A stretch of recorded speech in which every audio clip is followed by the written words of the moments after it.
Good day, my name is Angelo. This is Channel Up, where we bring you updates on true crime, mystery, and lifestyle. Thanks for joining us. In what looks like a joint operation, Colombian authorities, in collaboration with the Federal Bureau of Investigation (FBI), have apprehended a Nigerian national, one Joseph Chinedu Okparaejesi, also known as Allen, at El Dorado International Airport in Bogota. This arrest marks a pivotal moment in the ongoing battle against transnational drug syndicates in South America. Now, this Nigerian national is a very strong name and a household name in the drug cartel business. So I want us to take a quick look at his background and the mode of arrest and what he has been doing over time in Colombia. Mr. Okparaejesi, who had been residing in Colombia for over 12 years, was detained upon arrival from Sao Paulo, Brazil. The operation was executed following an extensive investigation led by Colombia's DGIN, that's Police Intelligence Unit, and the Attorney General's Office, that's the Fiscalía General de la Nación. Intelligence reports further suggest that Mr. Okparaejesi, aka Allen, was the alleged leader of a sophisticated network responsible for dispatching couriers to Spain with cocaine concealed in their luggage. His role reportedly encompassed financing narcotics procurement, orchestrating the recruitment and preparation of human couriers, and overseeing the logistics of smuggling operations from Colombia to Europe. Wow. Okay. This man is has been embedded deeply into this drug business, and 12 years is not a joke. Trust me. Let's look at his mode of operation, how he has been operating, how he has been successfully, getting his targets and getting paid and all. Now, investigations have unveiled, according to sources, that Mr. Okparaejesi's network employed intricate methods to evade detection. This included the use of specially designed suitcases with hidden compartments to conceal cocaine and meticulous planning to ensure the seamless transit of couriers through international airports. It's not easy to bypass an international airport with drugs. The network's operations extended beyond Colombia, with indications that Mr. Okparaejesi traveled across Latin America to replicate similar illicit activities. Wow. Doing this stuff in Latin America, in South America, is not really easy. And I would say this man has been embedded in this business for a while. Now, what are the legal proceedings? And then what is the current status of this case? Because when you go further, you will see that this man has long been involved in this and he needs to be taken carefully. Following his arrest, Mr. Okparaejesi was formally charged with trafficking, manufacturing, and possession of narcotics. In a court appearance, he pleaded guilty to all charges. The Colombian National Penitentiary and Prison Institute (INPEC) has confirmed his detention with charges of drug trafficking, production, and distribution filed against him.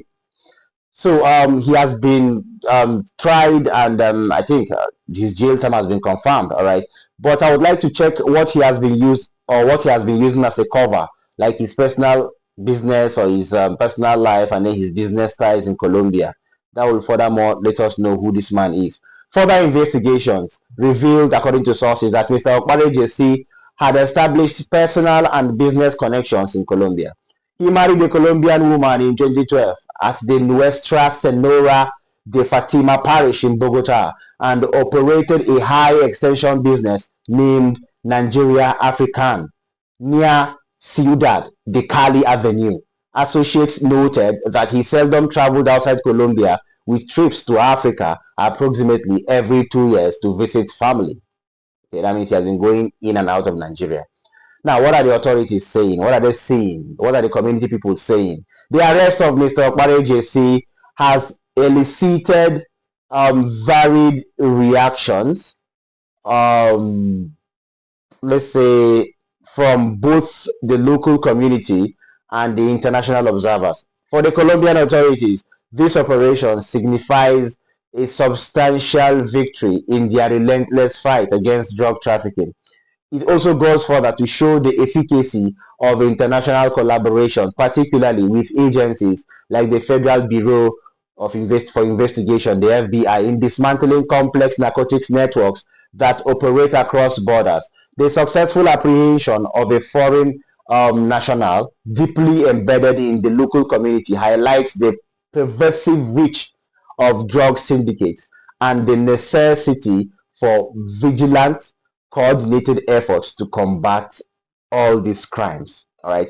But conversely, within the community, there is a kind of a palpable sense of betrayal and concern. Okay. Residents who interacted with this man, Mr. Okparaejesi, in his legitimate business and his endeavors expressed shock upon learning of his alleged illicit activities. His marriage to a local woman and long-standing presence in Bogota had seemingly integrated him into the social fabric. Of course, that was why he married her. Going further to make the revelations of his involvement in drug trafficking particularly alarming. This incident has prompted introspection regarding the extent of undetected criminal activities that may be operating under the guise of legitimate enterprises within the community. That means foreigners would now be checked. That poses a threat to all foreigners. So let's see the implications, because there are lots of implications to this crime. He has started losing trust from people he once knew, people who once knew him as a legitimate businessman. The apprehension of Mr. Okparaejesi shows the persistent challenges faced by international law enforcement agencies in combating drug trafficking networks that exploit global transit routes. It also goes further to highlight the intricate methods employed by such syndicates to camouflage their operations under legitimate businesses and personal relationships. You see? The case serves as a stark reminder of the pervasive nature of transnational drug trafficking and the continuous efforts required to dismantle such networks. While his arrest and subsequent guilty plea represents a victory for law enforcement, they also underscore the need for ongoing vigilance and international cooperation in addressing the complexities of the global narcotics trade. So if you ask me, I would say that this man, Mr. Joseph Chinedu Okparaejesi, from the day of his arrest in the second week of March this year, I feel that he has not only brought a bad name to his country, Nigeria, but he has also gone further to, let's say, to send out a bad notion about Africans to the world. He has also brought a kind of beam light shining, or that will begin to shine more on Africans, especially those who are coming into various countries for legitimate reasons. He has also gone further to curtail the level of trust that people might have from now onwards on Africans that come to marry foreigners in different countries, because marrying a woman for over 10 years or close to 13 years is something that needs to be checked. You marry the local Colombian woman, and then you are now using the fraternity you have with the Colombians to push drugs. All right. In as much as this sounds weird, but you have to help me and understand the part I'm coming from. Mr. Chinedu has really crossed the line, and he needs to face the music. That is how it works. All right.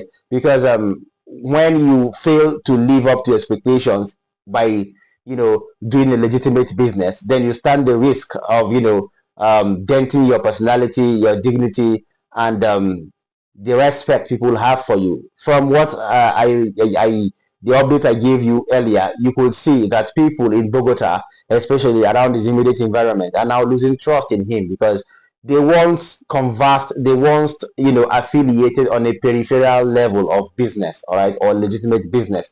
They never knew somehow that this man would be highly embedded in drug trafficking for over 12 years. That's a very, very long time. So if you ask me, I would say the music is playing and Chinedu has to dance, all right? And it's so sad that it's happening in the country that is not his. So he has a little or no chance to escape this, all right? Even if it were in his country, Nigeria, he would not escape this. All right. So sadly, there for Mr. Okparaejesi, and I hope that of course, the least he can get from this sentence may be life imprisonment. I'm not saying anything, but I'm just trying to, from similar experiences, you could tell. Well, I don't know how his wife will cope. I don't know how his wife's family and then his immediate neighbors will cope. But this should serve as a deterrent to every Nigerian out there, every African out there that wants to go out and make money. Please make money legitimately and don't bring shame and disrespect to your country and to your family. So I will always give you my take and I'll give you my conclusion and my opinion, okay? But that's my opinion, though. In my opinion, the case of Joseph Chinedu Okparaejesi serves as a, let's say, I will call it a microcosm of the broader battle against international drug trafficking. It highlights the intricate web of operations that traffickers establish, often embedding themselves within communities and utilizing legitimate businesses as fronts for illicit activities. The successful apprehension of such individuals goes further to necessitate not only robust investigative efforts by authorities, but also seamless international cooperation.